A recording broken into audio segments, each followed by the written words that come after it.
রংপুর ৫ মিঠাপুকুর থেকে বাংলাদেশ জাতীয় বিএনপির পক্ষ থেকে আমি মোহাম্মদ গোলাম রব্বানীর মনোনয়নপত্র বৈধ হয়েছে। ইনশাল্লাহ এই জন্য অত্যন্ত আমরা মিঠাপুকুরবাসী এখন আগামী জাতীয় সংসদ নির্বাচনে যে কাজগুলো করার দরকার সেই মিঠাপুকুরের মানুষকে সাথে নিয়ে সে কাজগুলো আমরা করতে চাই।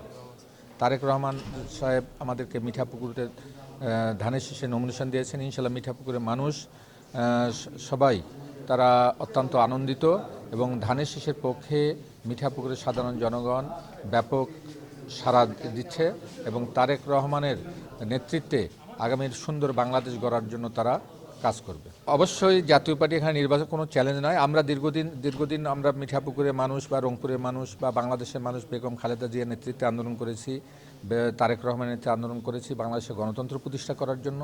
সেই গণতন্ত্র প্রতিষ্ঠার জন্য আগামী জাতীয় সংসদ নির্বাচন হবে। এই নির্বাচনে বাংলাদেশের মানুষ ভোট দেওয়ার জন্য অধীর আগ্রহ আছে। ইনশাল্লাহ সেখানে তারা গণতন্ত্রের পক্ষে আমাদের বিএনপির ভারপ্রাপ্ত চেয়ারম্যান জনাব তারেক রহমানের নেতৃত্বে তারা ঐক্যবদ্ধ হয়ে ধানের শীষের পক্ষে রায় দেবে।